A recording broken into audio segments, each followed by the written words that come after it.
रेवड़ी कल्चर पर supreme court का अहम फैसला, 3 जजों की बेंच को पुनर्विचार के लिए भेजा।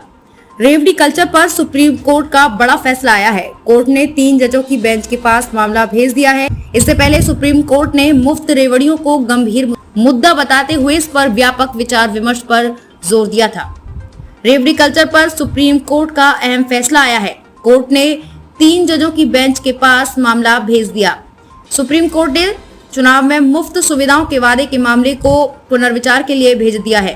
सुप्रीम कोर्ट ने कहा कि इस बात से इनकार नहीं किया जा सकता है कि चुनावी लोकतंत्र में असली ताकत मतदाताओं के पास होती है। वोटर ही पार्टियों और उम्मीदवारों का फैसला करते हैं। सुप्रीम कोर्ट ने कहा इस मसले पर विशेषज्ञ कमेटी का गठन सही होगा, लेकिन उससे पहले कई सवालों पर विचार करना जरूरी है।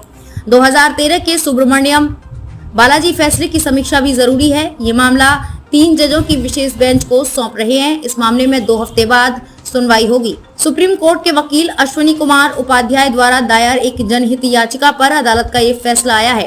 कोर्ट ने कहा कि फ्रीबीज टैक्सपेयर का महत्वपूर्ण धन खर्च किया जाता है। हालांकि सभी योजना पर खर्च फ्रीबीज नहीं होते। ये मसला चर्चा का है और अदालत के दायरे से बाहर है। अदालत ने सुनवाई के दौरान कहा कि सरकार को सर्वदलीय बैठक बुलाकर चर्चा करनी चाहिए। इसके लिए कमेटी बनाना अच्छा रहेगा। सुप्रीम कोर्ट ने कहा कि कुछ सवाल हैं, जैसे कि न्यायिक हस्तक्षेप का दायरा क्या है, क्या अदालत किसी भी योजना को लागू करने योग्य आदेश पास कर सकती है, समिति की रचना क्या होनी चाहिए। कुछ पार्टी का कहना है कि सुब्रमण्यम बालाजी 2013 के फैसले पर भी पुनर्विचार की जरूरत है। मुख्य न्यायाधीश ने कहा कि फ्रीबीज एक ऐसी स्थिति पैदा कर सकती है जहां राज्य को दिवालिया होने की ओर धकेल दिया जाता है। उन्होंने कहा कि ऐसी मुफ्त घोषणा का इस्तेमाल पार्टी की लोकप्रियता बढ़ाने के लिए किया जाता है।